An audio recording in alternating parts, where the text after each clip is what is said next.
실제 제재와 국제 갈등이라고 하는 것, 특히 유엔과 특히 이제 국제사회와의 갈등이라고 하는 것들은 어느 부분에서 나타나냐면 경제 제재 절반이 미국이나 제3국에 대한 벌금 부과 및 기타 유형 이렇게 제재라든지 쿠바 기업들, 특히 이제 쿠바 군부가 운영하고 있는 많은 사업들, 뭐 호텔 사업이라든지 이런 사업들에 대한 제재, 그 다음에 수많은 대쿠바 제재에 대한 법률, 그다음에 선언 이런 것들 확대 발표한다든지 실제로 이제 미국 국무부죠. 국무부가 이 구체적인 제재 이행들을 끊임없이 발표해 오면서 쿠바를 계속해서 압박을 해왔던 것들. 그다음에 대표적으로 이제 헬름스 버튼 법안 아까 말씀드린 타이틀 3과 4입니다. 이 타이틀 3과 4는 기본적으로 이렇습니다. 1959년 이전에 그죠 미국 기업가들 또는 개인이 쿠바에 투자했던 자산들 이것들이 사실 59년 혁명 때문에 몰수를 당했기 때문에 그 몰수당한 부분에 대해서 돌려주지 않거나 이익이 침해된 부분에서 쿠바가 보상을 해주지 않으면 제재는 계속해서 갈 수밖에 없다. 특히 그 몰수된 자산들을 해외에 있는 다른 기업들과 다른 개인이 거기다 투자를 하게 된다면 그 부분까지도 찾아내서 제재를 가하겠다라고 하는, 이건 잘못된 투자이기 때문에 그죠? 이 잘못된 투자는 하지 말라라고 하는, 예를 들어서 이런 제재 사항을 부활시켜 놓은 것들이 헬름스 버튼 법안 3과 4입니다. 와, 이게 이제 국제사회에서 반발이 크겠죠. 그죠? 여러분, 쿠바에는 사실은 뭐, 대한민국은 아직 많은 투자자들이 없지만, 가장 가까운 멕시코에 있는, 그죠? 투자자들도 있고요. 위 국가인 캐나다도 쿠바에 들어와서 투자를 하고 있는데, 만약에 지금 캐나다 투자자가 쿠바 영토 내에 있는, 그죠? 어떤 기업이라든지 이런 부분에서 뭔가 비즈니스 하고 있는데 그 자산이 옛날에 1959년에 쿠바 혁명 이전에 미국인의 자산이었다라고 하는 것들로 조사가 된다면 캐나다의 기업과 개인에게 제재를 가하겠다, 예를 들어서 국제사회가 놀랄 수밖에 없는 것들입니다. 쿠바 입장에서는 더 엄격한 이 제재이기 때문에 더 움츠러들 수밖에 없는, 예를 들어서 이런 상황들이죠. 그런 부분이 이제 국제사회에서 반발과 갈등을 일으키게 되고 있는 것들이고요. 그 다음에 이런 부분에서 쿠바의 외교부는 이건 대량 학살이다, 어마무시한 예를 들어서 외교적인 이 발언들도 했었고요. 그 다음에 지금까지 미국의 대쿠바 제재로 인해서 얼마만큼 경제적 피해가 났는지에 대한 아주 구체적인 예를 들어서 숫자들도 발표를 해서 해도 너무한다라고 하는, 예를 들어서 이런 강경한, 예를 들어서 이렇게 반대한다라고 하는 선언들을 많이 했습니다. 그 다음에 뭐 그 위에 슬라이드에 떠낸 그 표로 보시는 것들은 전부 다 이 대쿠바 경제 제재에 관련된 미국의 핵심 법률 또는 법안들이라고 보시면 될 것 같고요. 61년도부터 보시면 적성국 교역법이라든지 해외지원법이라든지 70년대에는 쿠바 자산 통제 규정이라든지 그다음에 수출관리법, 그다음에 수출관리 규정, 이런 것들이 대표적인 대쿠바 이 경제 무역 제재에 활용됐던 법안들이라고 보시면 될 것 같고요. 그다음에 대표적으로 2000년대에는 무역 제재 개혁 및 수출 강화법과 여행 제한, 이런 것들이 더 디테일하고 더 많은 분야에서 미국의 대쿠바 제재가 강화된다. 특히 이제 자유롭게 여행할 미국인조차도 쿠바에 자유롭게 여행할 수 없다라고 하는 이런 강한 규제 조항들을 만들어서 쿠바를 아주 세세하고 디테일하게 제재를 강화하기 시작을 한다라고 볼 수가 있습니다. 그 뒷부분에 미국인의 쿠바 개별 여행 금지 법안이라든지, 그다음에 쿠바 군부 및 정보당국과 연계된 기업과 무역 및 금융거래 금지라든지, 이런 더 디테일한 것들 아주 상세하게 그 실질적인 이 쿠바의 이 군의 기업명까지도 사실은 제시를 하면서 그분에 대한 제재를 강화해왔다라고 보시면 될 것 같고요. 그 밑에 보시면 이제 수많은 정부 부처들, 국영기업들, 그다음에 호텔들, 여행사들 제재를 좀 해오고 있는 것들을 볼 수가 있습니다. 오른쪽에 보시면 대표적으로 지금 쿠바는 되게 사회주의 공산주의 국가이기 때문에 쿠바 군이 실질적으로 이런 관광업이라든지 호텔업이라든지 이런 데서 운영을 해서 경제활동들을 하고 있는 것들을 볼 수가 있는데, 이 부분에 대해서 강력하게 제재를 지금 해오고 있는 것을 우리가 구체적으로 볼 수가 있습니다. 자, 근데 문제는 오바마 행정부 때입니다. 오바마 행정부는 여러분 아시다시피 민주당 정부입니다. 민주당 정부 때는 이 쿠바와의 관계가 사실은 거의 180도 바뀌었습니다. 역사적인 사건도 하나 있었죠. 2015년에 미국이 쿠바와 국교를 정상화하는 외교관계 변화도 사실은 생길 정도로 오바마 행정부 때는 쿠바에 대해서 그렇게 강한 제재보다는 쿠바는 더 이상 미국의 적국이 아니다, 예를 들어서 이런 표현들을 쓰면서 국교 정상화를 이뤘던 그런 행정부이기도 합니다. 보시면 오바마 행정부 때 외교관계라든지 다양한 영역에서 사실 이제 완화 조치라든지 제재가 완화되거나 풀리거나 또는 이걸 제재 완화나 규제를 풀기 위한 수많은 새로운 법안들이 사실은 나오게 되면서 오바마 행정부와 트럼프 행정부 사이에 예를 들어서 이런 비교들이 사실은 되게 됩니다. 요거는 아까 제가 설명드린 것들입니다. 1996년 헬림스버튼 법안의 적용, 이것들이 특히 이제 타이틀 3과 4 부분, 미국 국민의 재산권 보호 문제라든지, 그 다음에 특정 외국인 제외 문제, 이런 것들은 아까 말씀드린 대로 헬림스버튼 법안이 더 강화된 것들을 볼 수가 있던 것들이고요. 조지 부시 행정부 때도 사실은 그 이전이 있죠. 2000년대부터 2009년까지가 조지 부시 행정부의 집권 시기였기 때문에 그 전에도 되게 이제 이런 정책들은 사실은 조금 완화되긴 했지만 여전히 강하게 통제를 하고 있었던 것들을 볼 수가 있습니다. 그래서 조지 부시, 그 다음에 오바마 행정부, 그 다음에 트럼프 행정부로 바이든 행정부, 그 다음에 트럼프 2.0 이런 역대 정권들마다 각각의 예를 들어서 그죠, 이 제재나 규제에 대한 어떤 완급 또는 완화에 대한 어떤 강도의 차이는 사실은 있을지라도 대쿠바에 대해서 가장 제재가 완화된 이 시기가 오바마 행정부 시기라고 볼 수가 있고요.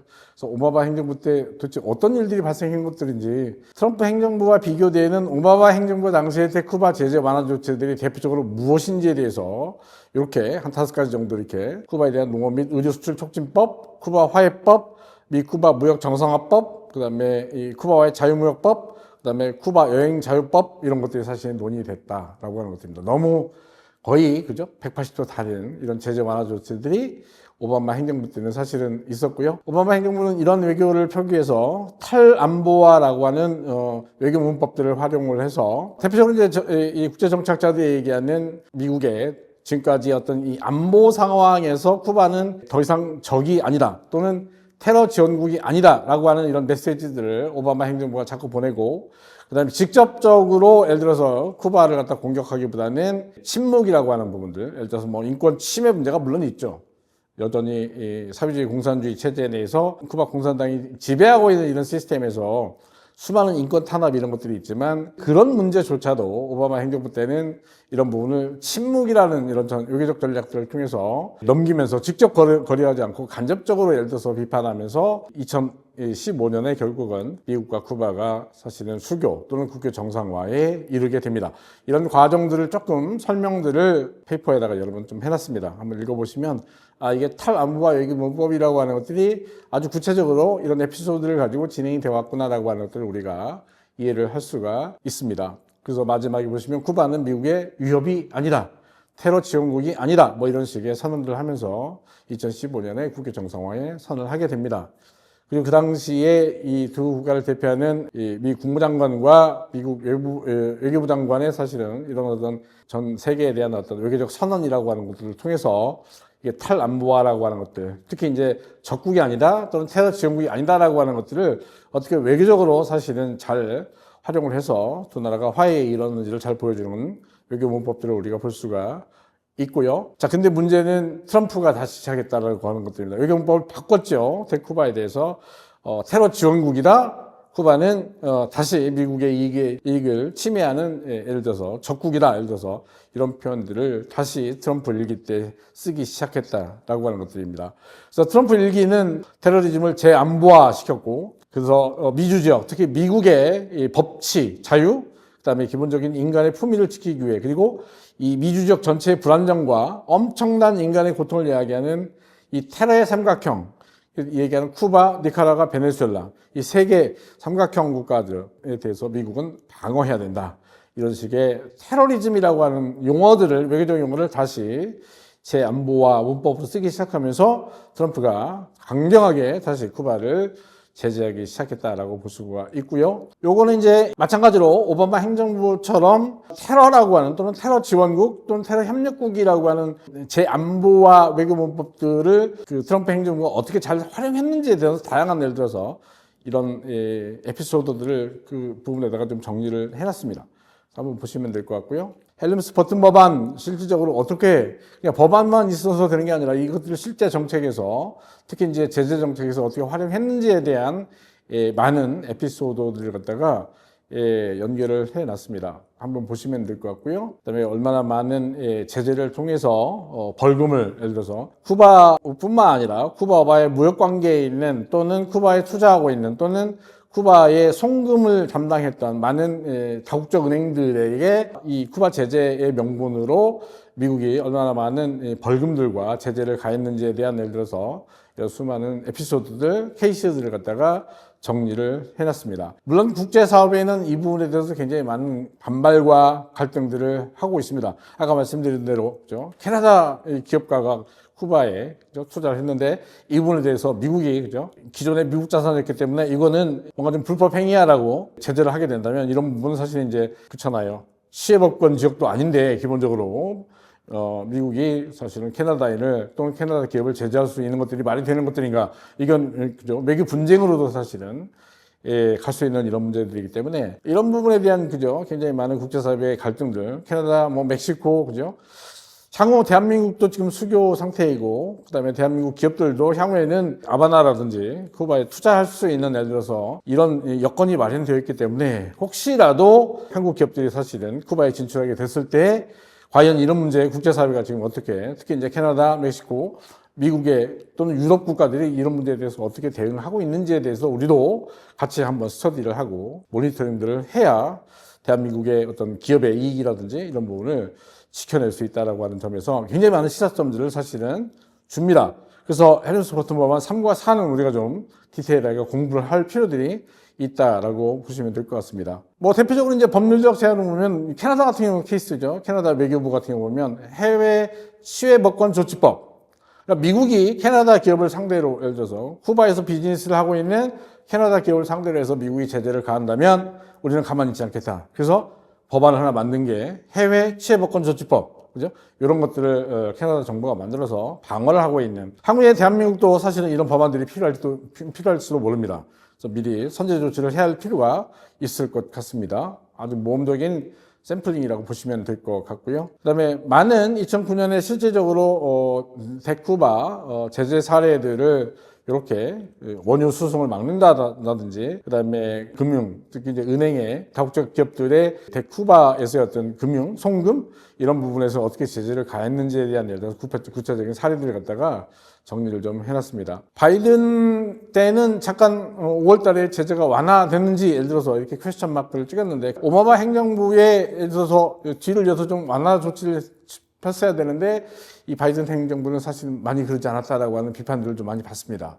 그래서 정치 외교적 색깔이 조금 기존의 오바마 행정부 때하고 좀 다른 예를 들어서 그런 제스처를 보였다라고 약간의 비판도 있는 상태입니다. 그래서 바이든 행정부가 대쿠바 제재 완화에는 굉장히 미온적이었다. 예를 들어서 이런 평가들을 받기도 합니다. 물론 이런 것들이 2024년 11월 5일 미국 대선에 영향을 줬다. 예를 들어서 이런 평가들도 받습니다. 쿠바 이민계가 굉장히 많이 살고 있는 플로리다 이런 데에서는 이 바이든 행정부의 굉장히 미온적인 대쿠바 제재 이런 것들이 사실은 그렇게 두리뭉실했기 때문에 이런 부분에 대해서 뭔가 좀 신뢰성이 떨어진다든지 명확성이 떨어진다든지 이런 부분에 대해서 민주당 해리스 정부를 지지하지 않고 예를 들어서 오히려 전부 강한 제재를 했던 트럼프를 지지한 이런 측면도 있다라고 하는 것들이 나오죠. 그러니까 유권자의 표심에 이 바이든 행정부의 대쿠바 외교 정책이라고 하는 것들이 사실은 영향을 줬을 수 있다라고 우리가 그렇게 해석할 수 있는 이유들이기도 합니다. 자, 문제는 예상입니다. 예상인데 이게 이제 여러분 보시다시피 내년 1월 20일부터 2029년 1월 20일까지 트럼프 2기의 핵심 인사죠. 국무장관입니다. 지금 현재 인선을 했죠. 마르코 루비오라고 하는 그죠? 이 플로리다 주의 연방 상원이었는데 이 사람을 차기 국무장관으로 지명했습니다. 이 사람은 누구냐면 아버지 어머니가 쿠바계입니다. 히스패닉계로서는 이건 역사적인 이제 인물이죠. 히스패닉계 인물로는 미 국무장관에 지명된 게 처음 있는 일입니다. 이 마르코 루비오가 사실 이제 등장을 했기 때문에 이건 최악이죠. 제가 봤을 때는 트럼프 1기 때보다 트럼프 2기 때 쿠바는 더 최악으로 갈 수 있다. 이분 이런 얘기를 합니다. 쿠바의 현재 경제 위기 또는 고통이 미국의 금수 조치에서 비롯된 것이 아니라 구소련 시대의 정책과 사회주의 공산주의 정책이죠. 그죠? 억압적 관행에 뿌리를 둔 굳건한 공산주의 체제에서 비롯됐다. 그러니까 쿠바가 현재 버리지 못하고 있는 사회주의 공산주의 때문에 현재 경제 위기가 온 것들이지 굉장히 오랫동안 미국의 경제 제재에 의해서 지금 현재 경제 위기라든지 고통이라든지 빈곤이라든지 이런 게 발생하는 것들은 아니다라고 선언할 정도로 굉장히 대강경 쿠바 제재 정책이라고 하는 것들이 다시 시작될 수 있다라고 하는 메시지를 또는 외교적 문법들을 현재 쓰고 있는 이런 상황들입니다. 이게 또 불안한 것들이 이런 것도 있습니다. 저희가 2024년 2월 14일 날 한국과 쿠바가 수교를 했다고 했잖아요. 거기에 대고 마크 루비오 의원이 그 당시에 상원 의원 당시에 이런 의견을 냈습니다. It's deeply concerning that the Republic of Korea has established diplomatic tie with the criminal Cuban regime. 와, 이 범죄자 쿠바 레지임하고 한국 정부가 그죠? 외교적 관계를 맺었다. 그리고 이제 밑에 보시면 이런 겁니다. The interest of Korean, the greatest ally, is the shameful. shameful이라는 용어를 썼어요. As well as the profoundly counterproductive 이렇게 씁니다. 이게 이 수교라고 하는 것들이 굉장히 부끄러운 일이고 그 다음에 굉장히 그죠? 역효과 그죠? 이런 것들을 알 수 있는 예를 들어서 이거 수교다 이렇게 평가를 했습니다. 이 평가를 듣고 나서 이분이 이제 차기 그죠? 트럼프 2기의 이제 미국의 외교 정책이라든지 국무장관이기 때문에 외교 정책을 좌지우지하는 예를 들어서 이런 장관으로 들어오게 되는데 이런 부분에 대해서 이런 외교적 문법들을 썼다라고 하는 부분들 그리고 우리는 이제 주권국가로서 쿠바와 수교를 맺고 있는 이런 상태들인데 과연 대한민국 외교는 대쿠바 수교 이후에 어떤 것들을 어떻게 해야 될 것인가에 대한 이제 고민을 시작해 볼 때라고 생각을 합니다. 조금이라도 얘기를 해본다면 이게 좀 쉽지 않을 것 같다라는 생각들을 하게 됩니다. 마르코 루비오 상원 의원, 이 쿠바 북한 결속 반대 결의안도 사실 법안으로 낼 정도로 이 사회주의 공산주의 국가들 사이의 이 동맹, 혈맹 또는 외교관계 이런 것들에 대해서 강력하게 비판하는 예를 들어서 이런 입장들을 갖고 있습니다. 물론 뭐 중국에 대해서 강경 매파입니다.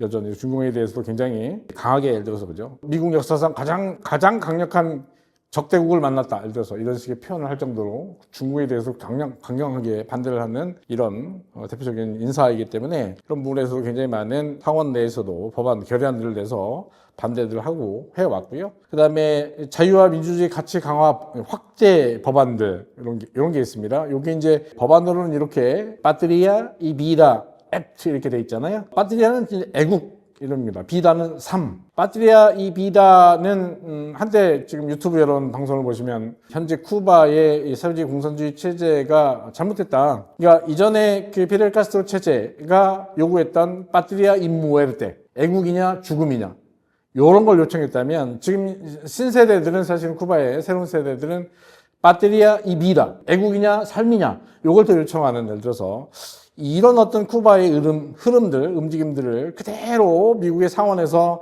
요거를 법안 이름으로 가져왔습니다. 누가? 루비오, 그죠?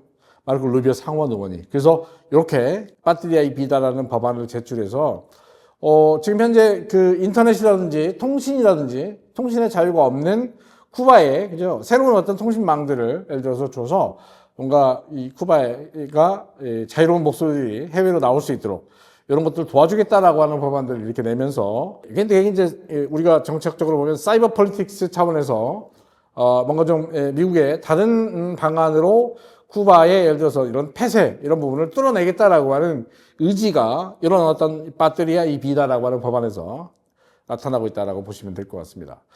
자, 이렇게 암울한 언론에서도 이런 분석들을 하고 있습니다. 결국은 보시면 루비오 상원 의원 국무부 장관 지명과 쿠바의 악몽은 시작됐다라고 인근에 있는 그죠? 플로리다에 있는 굉장히 많은 쿠바를 다루고 있는 많은 저널들에서 이렇게 네거티브화 예를 들어서 이게 나이트메어가 될 것이다 예를 들어서 이런 분석들을 해놓고 있는 상태입니다. 실질적으로 어떻게 이런 악몽이 시작될지는 사실 지켜봐야 될 문제이긴 하지만 여전히 문제입니다. 쉽지 않습니다. 그죠? 루비오 국무장관 지명과 대쿠바 정책 예상 및 결과들을 보게 되면 쉽지는 않을 것 같아요. 강력한 제재가 정권 붕괴까지 갈 수가 있는 것들이냐. 만약 그렇게 된다면 현재 쿠바와 동맹관계, 뭐 북한을 포함해서 그죠? 그다음에 베네수엘라라든지 이런 국가들의 이 관계라고 하는 것들은 또 어떻게 변할 것인 것들인가. 쿠바를 정점으로 놓고 쿠바와의 혈맹관계에 있는 국가들의 반응들은 어떻게 나올 것인가. 예를 들어서 국제정치적인 예를 들어서 변화 가능성들, 그 다음에 아주 심각해지고 있는 이 제재 때문에 심각해지고 있는 쿠바 내의 경제 위기, 식량 안보 위기, 에너지 위기, 이 문제들을 지금 현재 쿠바 시민들과 국민들, 이들이 얼마나 잘 고통을 견뎌내고 있는 것들인가에 대한 예를 들어서 그처럼 견뎌내지 못하고 결국은 시민 저항운동까지도 사실은 조금씩 지금 발생하고 있다면 쿠바는 과연 어디로 갈 것인가에 대한 예를 들어서 이런 전망들이 또는 예상들이 많이 나오고 있습니다. 그래서 마지막 슬라이드를 보시면 자, 이거 문제입니다. 지금 현재 4개의 칸으로 제가 쿠바는 과연 트럼프 2.0 시대에 어디로 갈 것인가에 대한 조심스러운 전망을 보면 가장 중요한 것들이 왼쪽 위에 보시면 경제적 어려움이 지금 축적되고 있습니다. 식량이 배급까지도 지금 위기입니다. 배급이 참 잘 안 되고 있는 상황입니다. 이 공산주의 체제에서 그래도 가장 중요한 것들이 이제 식량 배급의 원활함, 안정성 이런 것들이 체제 유지에 굉장히 중요한 요소들인데 쿠바는 현재 식량 배급도 안 되고 있는 예를 들어서 이런 상황이 있는 것들이고요. 에너지 안보는 최악입니다. 끊임없이 정전은 발생하고 있고요. 전력은 공급이 안 되고 있고 전력 생산을 못하고 있습니다. 왜냐하면 이 석유가 공급이 안 되고 에너지를 만들어낼 수 있는 이런 인프라들이 사실은 돌고 있지 않기 때문에 에너지 안보가 최악인 상태입니다. 자, 이게 이제 경제 어려움의 축적이 하나의 중요한 요소로서 작동을 하는 것들이고요. 그 다음에 정치 리더십 또는 통치 정당성의 위기가 올 수 있습니다. 지금 현재 경제 개혁을 하고 있지만 약간의 시장도 허용하고 자영업도 허용하고 이렇게 하고 있지만 이게 전반적으로 이루지 않고 여전히 국가가 모든 국가의 자산 또는 뭐 심지어 많은 뭐 협동농장도 있긴 하지만 모든 것들을 이 공산당이 다 갖고 관리 운영을 하고 있기 때문에 1년에 몇몇의 이 시장을 개방하겠다라고 하는 이런 경제 개혁 이게 실패할 수도 있다라고 하는 것들. 그 다음에 여기에 저항하는 예를 들어서 몇몇의 시민들 또는 사회운동 세력들을 쿠바 군을 동원해서 통제한다든지 탄압한다든지 또 진압한다든지 이러면서 인권 탄압 문제가 지금 일어나고 있는 이런 상태들. 이게 두 번째 지금 현재 쿠바 현 정부가 안고 있는 굉장히 뭐랄까요? 힘든 이런 요소들이고요. 그러면서 아까 잠깐 설명드렸던 대중 불만들이 증가하고 있다. 파트리아 이비라라고 하는 이 상징적인 용어. 기존의 라울 카스트로 체제에서 그렇게 강조되어 왔던 애국 아니면 죽음. 예를 들어서 그죠. 이 용어보다는 그죠. 새로운 세대들은 사실은 애국도 중요하지만 삶도 같이 가야 된다라고 하는 예를 들어서 이 메시지라고 하는 것들을 통해서 대중 불만들이 증가하고 있다라고 하는 이 요소. 그다음에 마지막으로 가장 중요한 요소죠. 외부 요인 강화, 미국의 제재 강화, 특히 이제 트럼프 2.0 시대에 이 새로운 국무장관 인선 문제, 그 다음에 트럼프 2.0 시대엔 대쿠바 경제 제재가 더 강화될 수 있다라고 하는 수많은 이 트럼프의 외교적 문법이 또는 메시지가 계속해서 나오고 있는 이런 상태들, 그 다음에 외부적으로 보면 옛날에는 그래도 탄탄하게 동맹을 가져왔던 북한이라든지 북한도 지금 현재 그죠? 자기 코가 석자죠. 우크라이나 전쟁에 막 북한군을 파병한다든지 예를 들어서 러시아와 연관돼서 예를 들어서 그쪽의 정세에 집중돼 있어서 쿠바하고는 전혀 예를 들어서 그죠? 뭔가 더 도와줄 수 없는 베네수엘라도 마찬가지입니다. 여전히 동일하게 미국의 제재를 받고 있는 이런 상태이기 때문에 기존에 그들이 아주 강력하게 결성되었던 사회주의 동맹이라고 하는 것들이 상당히 약화된 상태들. 그러니까 외부에서 도와줄 수 없는 예를 들어서 이런 상태들 거기다가 미국의 제재가 더 강화되는 이런 상태들. 이 4가지 요소, 4가지 변수를 가지고 향후에 한 1년 정도는 사실 이제 우리가 추이를 지켜봐야 되겠지만 아무래도 이 4가지 변수 중에 뭔가 서로 상호 결합하거나 상호 시너지 효과를 내게 되면 이 쿠바가 사실은 이전과의 다른 어떤 국가로 또는 이전과의 다른 어떤 경제체제로 바뀔 수가 있다라고 하는 조심스러운 가능성들이 나오고 있는 상태입니다. 이런 것들이 관찰이 되고 고찰이 돼야 결국은 한국이 올해 수교를 맺었는데 이런 것들을 끊임없이 모니터링하면서 조심스럽게 관찰하면서 전반적으로 많은 눈치를 봐야 되겠죠. 물론 강대국인 미국의 눈치도 봐야 되겠고 쿠바와 외교관계를 맺고 있는 특히 이제 북한이라든지 많은 이국가들의 어떤 움직임들을 봐야 되겠지만 이런 조심스러운 관계 속에서 애써서 꽤 오랫동안 그죠 우리가 마지막 남은 그죠 정책 이데올로기 빗장을 풀어내겠다라고 하는 북방위기의 끝장판이었던 쿠바와의 수교를 갖다가 오랜만에 그죠 얻은 성과이기 때문에 이걸 지속 가능하게 잘 유지해 갈 수 있는 그런 발판이 될 거다. 공부해야 된다라고 하는 것들 이게 핵심입니다. 마칩니다.